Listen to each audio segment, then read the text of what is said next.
প্রিয় দর্শক, আপনি জেনে অবাক হবেন বিশ্বের সবচেয়ে শক্তিশালী সুপার কম্পিউটারের থেকেও আরও অত্যাধুনিক এবং আরও শক্তিশালী গাণিতিক কোডিং রয়েছে সূরা আল কাউসারের মধ্যে।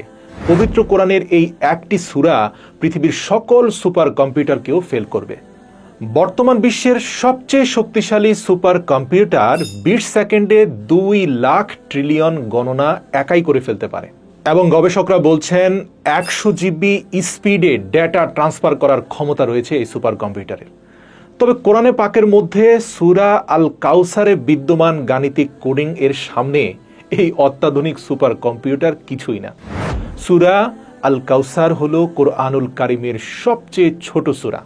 দর্শক, আপনি জেনে অবাক হবেন যে কোরআনের এই ছোট্ট সূরা আল কাউসারের মধ্যে 10 সংখ্যার এমন এক গাণিতিক কোডিং রয়েছে যার সামনে এই বিস্ময়কর সুপার কম্পিউটার কিছুই না। কোরআনের এই ছোট্ট সূরাটিতে মোট 10টি শব্দ রয়েছে, যার প্রথম আয়াতে মোট 10টি অক্ষর রয়েছে। তেমনি দ্বিতীয় আয়াতেও অক্ষরের সংখ্যা মোট 10টি এবং শেষ আয়াতেও 10টি অক্ষর রয়েছে। যে সকল অক্ষর বা হরফ এই সূরার মধ্যে মাত্র একবার করে এসেছে তার সংখ্যাও 10। এই সূরাটির মধ্যে যে অক্ষরটি সবচেয়ে বেশিবার এসেছে সেটি হচ্ছে আলিফ, যা মোট 10 বার এসেছে।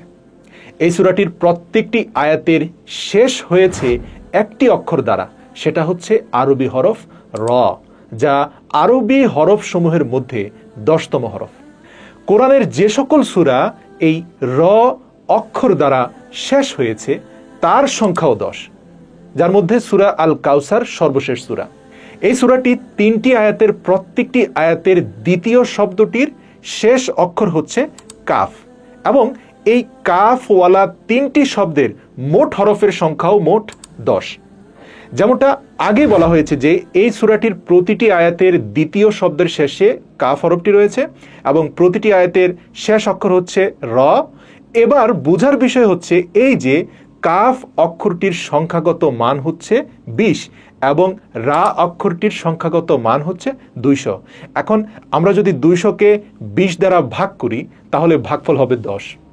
কোরআনের সকল সূরার মতো সূরা আল কাউসারের শুরুতেও বিসমিল্লাহির রহমানির রহিম আছে। দেখা যায় বিসমিল্লাহির রহমানির রহিম এই বাক্যটির মোট অক্ষরসমূহের মাঝখানে র হরফটি রয়েছে, যার সিরিয়াল হচ্ছে 10তম, যেখানে বিসমিল্লাহ শব্দের মধ্যে হরফের সংখ্যাও 10। পুরো কোরআন শরীফের 2টি সূরা এমন রয়েছে যার শুরু হয়েছে ইন্না শব্দ দিয়ে এবং যাদের শেষ হয়েছে রা অক্ষর দিয়ে, যার মধ্যে প্রথম সূরা হচ্ছে সূরা আল কদর, যা পবিত্র কোরআনের 97 নম্বর সূরা, এবং দ্বিতীয় সূরাটি হচ্ছে সূরা আল কাউসার, যা পবিত্র কোরআনের 108 নম্বর সূরা। মজার ব্যাপার, এই 2টি সূরার মাঝখানে সূরাসমূহের সংখ্যাও 10টি।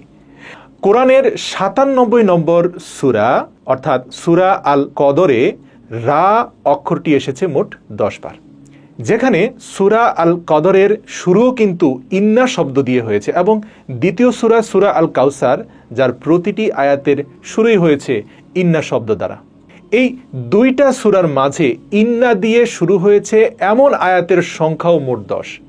এছাড়াও সূরা আল কদর এর শেষ আয়াত থেকে নিয়ে সূরা আল কাউসার এর প্রথম আয়াত পর্যন্ত মাঝখানে যতগুলো সূরার যত আয়াত রয়েছে তার মধ্যে এমন শব্দ মাত্র 10টি রয়েছে যার শুরু হয়েছে রা হরফ দিয়ে।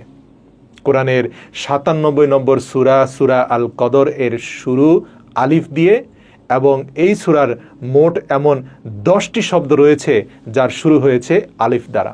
এই সূরা আল কাউসার পবিত্র কোরআনের সবচাইতে ছোট সূরা। এই ছোট্ট সূরা আল কাউসারে মহান আল্লাহ রাব্বুল আলামিন এমন গাণিতিক বিস্ময়কর কোডিং লুকিয়ে রেখেছেন যা স্পষ্টভাবে প্রমাণ করে যে এই কিতাব কোনো মানুষের লেখা নয়, এটা স্বয়ং আসমানি কিতাব, আসমান জমিনের মালিক আল্লাহ রাব্বুল আলামিনের তরফ থেকে এসেছে। সুবহানাল্লাহ, যিনি এই ছোট্ট একটি সূরার মধ্যে এত নিখুঁত গাণিতিক বিন্যাসের সাথে শব্দগুলোকে বিন্যস্ত করেছেন, যার সমাধান এই দুনিয়ার সবচাইতে শক্তিশালী সুপার কম্পিউটারও করতে পারেনি। এখন আপনি ভাবেন যে এটা তো কোরআনের সবচেয়ে ছোট সূরা ছিল, তাহলে কোরআনের অন্য বাকি এত বড় বড় সূরাগুলোর মাঝে কত গাণিতিক ক্যালকুলেশন রয়েছে।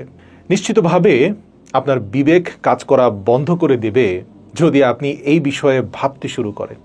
এজন্যই আল্লাহ তাআলা পবিত্র কোরআনে মাজিদে বলেন, আমি আমার বান্দার প্রতি যা কিছু নাজিল করেছি, যদি তোমাদের এর মাঝে কোনো সন্দেহ থাকে তাহলে এর মতো করে এমনই একটা সূরা বানিয়ে নিয়ে আসো না। আল্লাহ তাআলা আমাদের কিয়ামতের দিন হাউজে কাউসার থেকে পানি পান করার তৌফিক দান করুন, যে হাউজে কাউসার নিয়ে সূরা কাউসার নাজিল হয়েছে। যেদিন কঠিন পিপাসার মধ্যে শুধুমাত্র হাউজে কাউসারের এক গ্লাস পানি আপনাকে পুরো কিয়ামতের ময়দানের পিপাসার হাত থেকে রক্ষা করবে, পরিপূর্ণ প্রশান্তি দান করবে। সেই হাউজে কাউসারের মালিক মুহাম্মদুর রাসূলুল্লাহ সাল্লাল্লাহু আলাইহি ওয়াসাল্লামের সাথে আমাদের দিদারের তৌফিক দান করুক, এবং শেষ বিচারের দিন যেন আমরা এই কাউসারের মালিকের কাছ থেকে শাফায়াত পেতে পারি, সেই তৌফিক যেন আল্লাহ আমাদেরকে দান করে। আমিন।